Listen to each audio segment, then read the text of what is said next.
where the hill country grows. Elkanah lived where the mountain wind blows. He had 2 wives, Peninnah and her pride, but Hannah walked with a sorrow inside.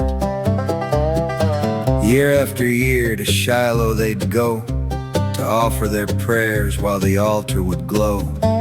Peninnah would mock her, "Where is your son?" Hannah would weep till the daylight was done.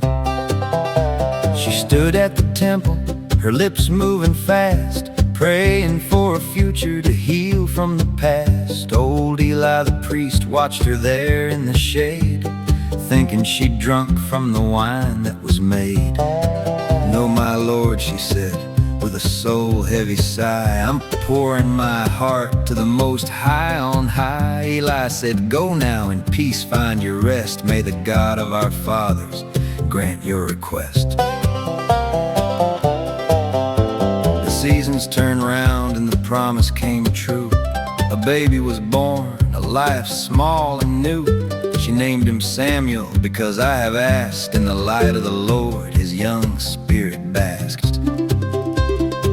When he was weaned, she returned to the gate to give back to God what was holy and great. "I lent him to Yahweh as long as he lives," the song of a mother who faithfully gives. Now Eli's own sons were a wicked breed, taking the meat with a spirit of greed. Hophni and Phinehas, they didn't know God, defiling the ground where the worshipers trod. But little Samuel grew tall in the light, wearing his linen, a heart that was bright. Each year his mother would bring him a coat, while the sins of the priests were a curse in the throat. The word of the Lord in those days was rare. Visions were silent and few people cared. But one night in darkness as Samuel slept, a voice called his name while the tabernacle kept. He ran to old Eli, "My Lord, here I am." Eli said, "Go back, I called not my lamb." 3 times the voice rang through the quiet of night, till Eli perceived it was God's holy light. "Speak, Lord," said the boy, "for your servant is near." The message he heard was a burden of fear.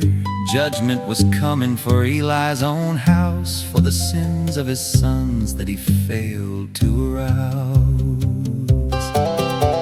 The Philistines gathered, the battle was joined. The glory of Israel was nearly purloined. They brought out the ark, thinking gold was a shield, but 30,000 fell dead on the field. The ark was captured, the sons were both slain.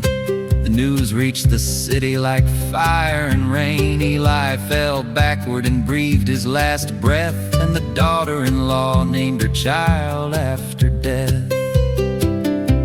"Ichabod," she cried, "for the glory is gone." But the ark in the dark was just waiting for dawn. In the temple of Dagon the idol fell low. God's hand was heavy, a crushing blow. The Philistines trembled, they sent it away on a cart with 2 cows that didn't go astray. It came back to Israel, to hills green and wide, where the people repented and turned from their pride. But as Samuel grew old, the people did cry, "Give us a king like the nations nearby." Samuel was grieved, but the Lord said, "It's true, they haven't rejected the prophet, but you." Then came a young man, tall and quite fair, searching for donkeys with dust in his hair. Saul was his name, from the tribe of the small. Little did he know he'd be ruler of all. Samuel poured oil on the head of the youth, a king for the people in power and truth. But Saul was a man who let fear lead the way, choosing his will over what God would say. He offered the sacrifice, wouldn't wait long. thinking his kingdom was steady and strong. Samuel rebuked him, obedience is best, more than the fat of the rams in the chest. Then came the command to strike Amalek down, but Saul kept the king and the spoils of the town. The Spirit has left you, the prophet declared. The kingdom was torn and no mercy was spared. Go to the house of Jesse, find a new king, not the tall brothers or the power they bring. God looks at the heart, not the stature or face. In a young shepherd boy he found a new grace.